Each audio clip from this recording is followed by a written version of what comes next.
ओम शांति। 26 जुलाई 2025 के ईश्वरीय महावाक्य। पहले सुनते हैं मुरली के मुख्य पॉइंट्स। बाबा ने कहा, बाप ने तुम्हें त्रिकालदर्शी बनाया है, अब तुम्हें कोई भी संशय में नहीं आना चाहिए। जैसे देवियां सबकी कामनाएं पूर्ण करती हैं, वैसे तुम संगम युगी आत्माएं हो। फिर बाबा ने कहा, ज्ञान की धारणा से ही तुम भविष्य के साहूकार बनते हो। गरीब वही जिसने ज्ञान न लिया हो। तुम्हारी सच्ची पूजा इसलिए होती है क्योंकि तुम स्वर्ग का बीजारोपण कर रहे हो। लास्ट में बाबा ने कहा, यह संगम युग की पढ़ाई जीवन का सबसे ऊंचा विश्वविद्यालय है। टीचर खुद परमपिता है। और अब सुनते हैं महावाक्यों को विस्तार से। मुरली का सार। मीठे बच्चे, यह संगम युग विकर्म विनाश करने का युग है। इस युग में कोई भी विकर्म तुम्हें नहीं करना है, पावन जरूर बनना है। प्रश्न, अतीन्द्रिय सुख का अनुभव किन बच्चों को हो सकता है? उत्तर, जो अविनाशी ज्ञान रत्नों से भरपूर हैं, उन्हें ही अतीन्द्रिय सुख का अनुभव हो सकता है। जो जितना ज्ञान को जीवन में धारण करते हैं, उतना साहूकार बनते हैं। अगर ज्ञान रत्न धारण नहीं तो गरीब हैं। बाप तुम्हें पास्ट, प्रेजेंट, फ्यूचर का ज्ञान देकर त्रिकालदर्शी बना रहे हैं। गीत। ओम नमो शिवाय। Om Shanti. Past so present चल रहा है, फिर यह जो प्रेजेंट है वह पास्ट हो जाएगा। यह गायन करते हैं पास्ट का। अभी तुम पुरुषोत्तम संगम युग पर हो, पुरुषोत्तम अक्षर जरूर डालना चाहिए। तुम प्रेजेंट देख रहे हो, जो पास्ट का गायन है वह अब प्रैक्टिकल हो रहा है। इसमें कोई संशय नहीं लाना चाहिए। बच्चे जानते हैं संगम युग भी है, कलयुग का अंत भी है। बरोबर संगम युग 5000 वर्ष पहले पास्ट हो गया है, अब फिर प्रेजेंट है। अब बाप आए हैं, फ्यूचर भी वही होगा जो पास्ट हो गया। बाप राजयोग सिखला रहे हैं, फिर सतयुग में राज्य पाएंगे। अभी है संगम युग, यह बात तुम बच्चों के सिवाय कोई भी नहीं जानते। तुम प्रैक्टिकल में राजयोग सीख रहे हो, यह है अति सहज। जो भी छोटे अथवा बड़े बच्चे हैं, सबको एक मुख्य बात जरूर समझानी है कि बाप को याद करो तो विकर्म विनाश होंगे। जबकि विकर्म विनाश होने का समय है, तो ऐसा कौन होगा जो फिर विकर्म करेगा? परंतु माया विकर्म करा देती है। समझते हैं चमाट लग गई, हमसे यह कड़ी भूल हो गई। जबकि बाप को बुलाते हैं कि हे पतित पावन आओ। अब बाप आया है पतित पावन बनाने। बाप आया है पावन बनाने, तो पावन बनना चाहिए ना। ईश्वर का बनकर फिर पतित नहीं बनना चाहिए। सतयुग में सब पवित्र थे, यह भारत ही पावन था। गाते भी हैं वॉइसलेस वर्ल्ड और विशेष वर्ल्ड। वह संपूर्ण निर्विकारी, हम विकारी हैं क्योंकि हम विकार में जाते हैं। विकार नाम की विशेष का है, विकार नाम ही विशेष का है। पतित ही बुलाते हैं, आकर पावन बनाओ। क्रोधी नहीं बुलाते। बाप भी फिर ड्रामा प्लान अनुसार आते हैं। जरा भी फर्क नहीं पड़ सकता। जो पास्ट हुआ है सो प्रेजेंट हो रहा है। पास्ट, प्रेजेंट, फ्यूचर को जानना, उनको ही त्रिकालदर्शी कहा जाता है। यह याद रखना पड़े। यह बड़ी मेहनत की बातें हैं, घड़ी घड़ी भूल जाते हैं। नहीं तो तुम बच्चों को कितना अतीन्द्रिय सुख रहना चाहिए। तुम यहाँ अविनाशी ज्ञान धन से बहुत बहुत साहूकार बन रहे हो। जिसकी धारणा है वह बहुत साहूकार बन रहे हैं, परंतु नई दुनिया के लिए। तुम जानते हो हम जो कुछ करते हैं सो फार फ्यूचर नई दुनिया के लिए। बाप आए ही हैं नई दुनिया की स्थापना करने, पुरानी दुनिया का विनाश करने। हूबहू कल्प पहले मिसल ही होगा। तुम बच्चे भी देखेंगे नेचुरल कैलेमिटीज भी होनी है। अर्थक्वेक हुई और खत्म, भारत में कितनी अर्थक्वेक होगी। हम तो कहते हैं यह तो होना ही है, कल्प पहले भी हुआ है। तब तो कहते हैं सोनी सोनी द्वारिका नीचे चली गई है। बच्चों को यह अच्छी रीति बुद्धि में बिठाना चाहिए कि हमने 5000 वर्ष पहले भी यह नॉलेज ली थी। इसमें जरा भी फर्क नहीं बाबा। 5000 वर्ष पहले भी हमने 5000 वर्ष पहले भी हमने आपसे वर्षा लिया था। हमने अनेक बार आपसे वर्षा लिया है, उनकी गिनती नहीं हो सकती। कितने बार तुम विश्व के मालिक बनते हो, फिर फकीर बनते हो। इस समय भारत पूरा फकीर है। तुम लिखते भी हो ड्रामा प्लान अनुसार, वह ड्रामा अक्षर नहीं कहते, उनका प्लान ही अपना है। तुम कहते हो ड्रामा के प्लान अनुसार हम फिर से स्थापना कर रहे हैं 5000 वर्ष पहले मुआफिक। कल्प पहले जो कर्तव्य किया था सो अब भी श्रीमत द्वारा करते हैं। श्रीमत द्वारा ही शक्ति लेते हैं। शिव शक्ति नाम भी है ना, तो तुम शिव शक्तियां देवियां हो, जिनका मंदिर में भी पूजन होता है। तुम ही देवियां हो जो फिर विश्व का राज्य पाती हो। जगत अम्बा को देखो कितनी पूजा है, अनेक नाम रख दिए हैं। है तो एक ही, जैसे बाप भी एक ही शिव है, वह तुम भी विश्व को स्वर्ग बनाते हो, तो तुम्हारी पूजा होती है। अनेक देवियां हैं। लक्ष्मी कितनी की पूजा करते हैं। दीपमाला के दिन महालक्ष्मी की पूजा करते हैं। वह हुई हेड महाराजा महारानी मिलाकर महालक्ष्मी कहा देते हैं। उसमें दोनों आ जाते हैं। हम भी महालक्ष्मी की पूजा करते थे। धन वृत्ति को पाया तो समझेंगे महालक्ष्मी की कृपा हुई। बस हर वर्ष पूजा करते हैं। अच्छा, उनसे धन मांगते हैं, देवी से क्या मांगे। तुम संगम युगी देवियां स्वर्ग का वरदान देने वाली हो।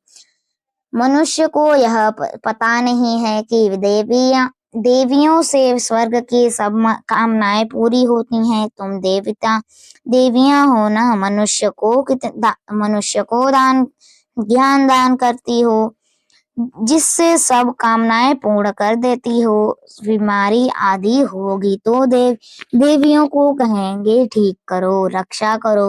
अनेक प्रकार की देवियां हैं। तुम हो संगम युग की शिव शक्ति देवियां। तुम ही स्वर्ग का वरदान देती हो। बाप भी देते हैं, बच्चे भी देते हैं, महालक्ष्मी दिखाते हैं, नारायण को गुप्त कर देते हैं। बाप तुम बच्चों का कितना प्रभाव बढ़ाता है। देवियां 21 जन्म के लिए सुख की सब कामनाएं पूरी करती हैं। लक्ष्मी से धन मांगते हैं। धन के लिए ही मनुष्य अच्छा धंधा करते हैं। तुमको तो बाप आकर सारे विश्व का मालिक बनाते हैं, अथाह धन देते हैं। श्री लक्ष्मी नारायण विश्व के मालिक थे, अभी कंगाल हैं। तुम बच्चे जानते हो राजा की फिर कैसे धीरे धीरे उतरती कला होती है। पुनर्जन्म लेते लेते कला कम होते होते अभी देखो कैसी हालत आकर हुई है। यह भी नई बात नहीं, हर 5000 वर्ष बाद चक्र फिरता रहता है। अभी भारत कितना कंगाल है, रावण राज्य है, कितना ऊंच नंबर 1 था, अभी लास्ट नंबर है। लास्ट में न आए तो नंबर 1 में कैसे आ जाएं? हिसाब है ना। धीरज से अगर विचार सागर मंथन करे तो सब बातें आप ही बुद्धि में आ जाएगी। कितनी मीठी मीठी बातें हैं। अभी तो तुम सारे सृष्टि चक्र को जान गए हो। पढ़ाई सिर्फ स्कूल में नहीं पढ़ी जाती। टीचर सबक लेसन देती हैं घर में पढ़ने के लिए, जिसको होमवर्क कहते हैं। बाप भी तुमको घर के लिए पढ़ाई देते हैं। दिन में भल धंधा आदि भी करो, शरीर निर्वाह तो करना ही है। अमृत वेले तो सबको फुर्सत रहती है। सवेरे सवेरे 2-3 बजे का टाइम बहुत अच्छा है। उस समय उठकर बाप को प्यार से याद करो। बाकी इन विकारों ने ही तुम्हें आदि मध्य अंत दुखी किया है। रावण को जलाते हैं परंतु इसका भी अर्थ कुछ नहीं जानते। बस सिर्फ परंपरा से रावण को जलाने की रस्म चली आई है।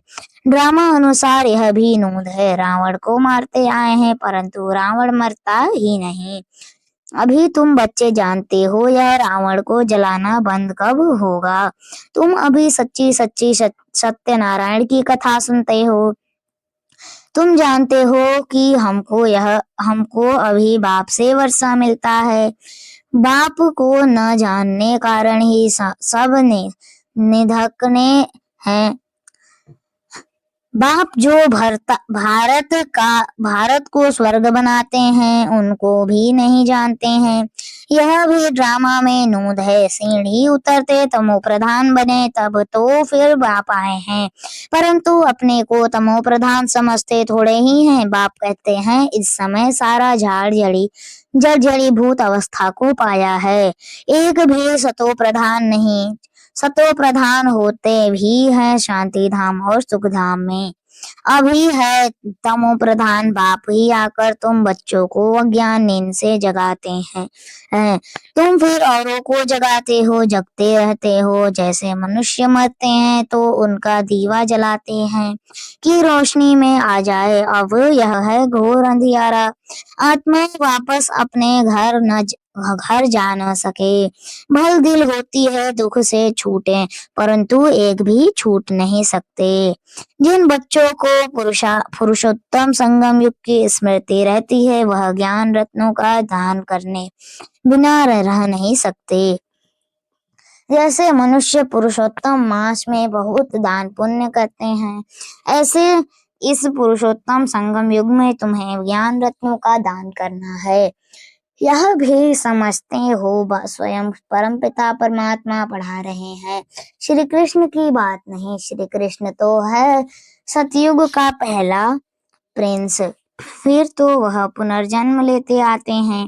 बाबा ने पास्ट प्रेजेंट फ्यूचर का भी राज समझाया है। तुम त्रिकालदर्शी बनते हो और कोई त्रिकालदर्शी बना नहीं सकते सिवाय बाप के। सृष्टि के आदि मध्य अंत का ज्ञान बाप को ही है। उनको ही ज्ञान का सागर कहा जाता है। ऊंचते ऊंच भगवान ही गाया है वही रास्ता है। हेवनली गॉडफादर अक्षर बड़ा क्लियर है।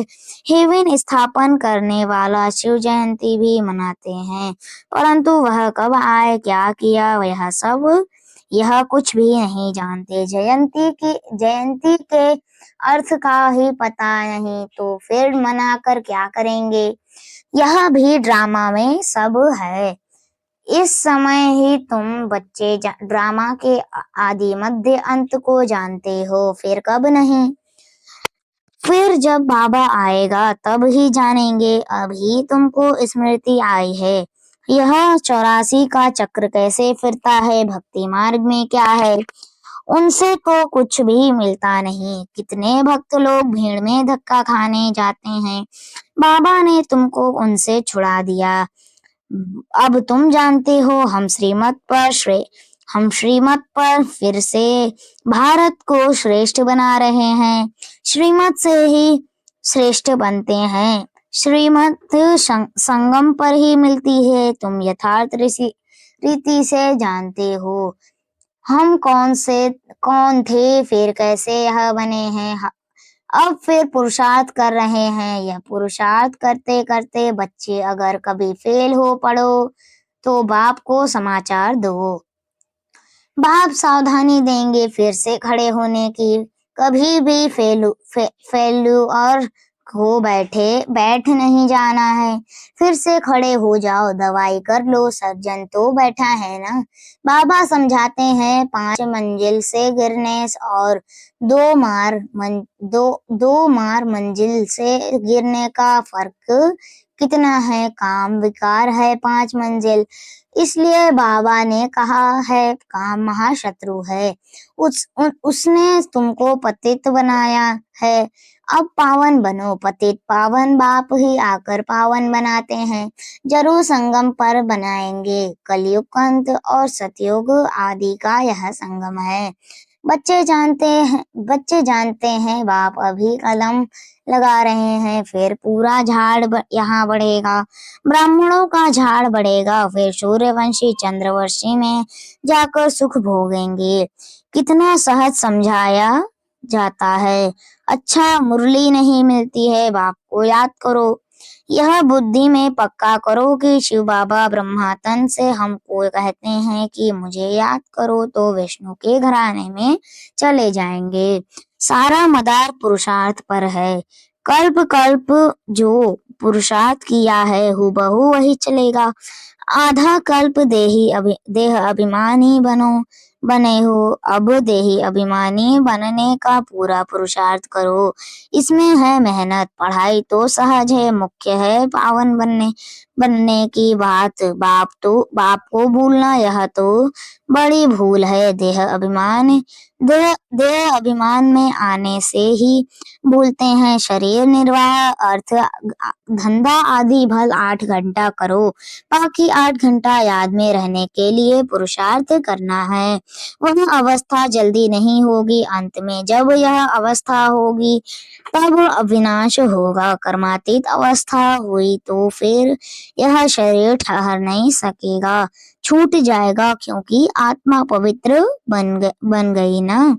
जब नंबरवार कर्मातीत अवस्था हो जाएगी तब लड़ाई शुरू होगी, तब तक रिहर्सल होती रहेगी।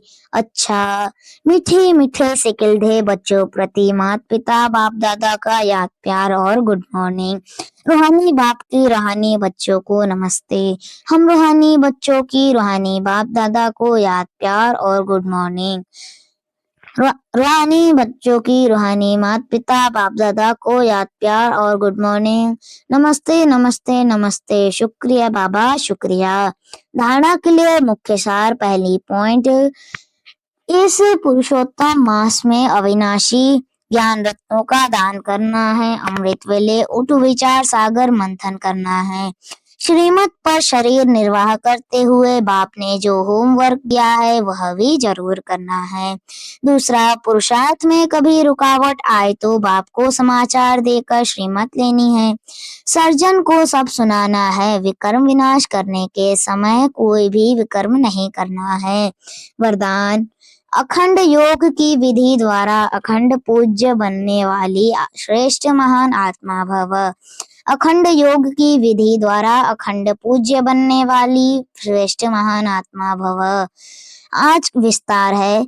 आजकल जो महान आत्माएं कहलाती हैं उन्हों के नाम अखंडानंद आदि रखते हैं, लेकिन सब में अखंड स्वरूप तो आप हो। आनंद में भी अखंड, सुख में भी अखंड। सिर्फ संग दोष में न आओ। दूसरे के अवगुणों को देखते सुनते डोंट केयर करो तो इस विशेषता से अखंड योगी बन जाएंगे। जो अखंड योगी है वही अखंड पूज्य बनते हैं। तो आप ऐसी महान आत्माएं हो जो आधा कल्प स्वयं पूज्य स्वरूप में रहती हैं और आधा कल्प अपने आपके जड़ चित्रों का पूजन होता है। स्लोगन, दिव्य बुद्धि ही साइलेंस की शक्ति का आधार है। दिव्य बुद्धि ही साइलेंस की शक्ति का आधार है। अव्यक्त इशारे, संकल्पों की शक्ति जमा कर श्रेष्ठ सेवा के निमित्त बनो। जो अपनी सूक्ष्म शक्तियों मन बुद्धि को हैंडल कर सकता है वह दूसरों को भी हैंडल कर सकता है। इसलिए स्व के ऊपर कंट्रोलिंग पावर रूलिंग पावर हो तो यही यथार्थ हैंडलिंग पावर बन जाती है। चाहे अज्ञानी आत्माओं को सेवा द्वारा हैंडल करो, चाहे ब्राह्मण परिवार में स्नेह संपन्न संतुष्टता संपन्न व्यवहार करो, दोनों में सफल हो जाएंगे। अच्छा, ओम शांति।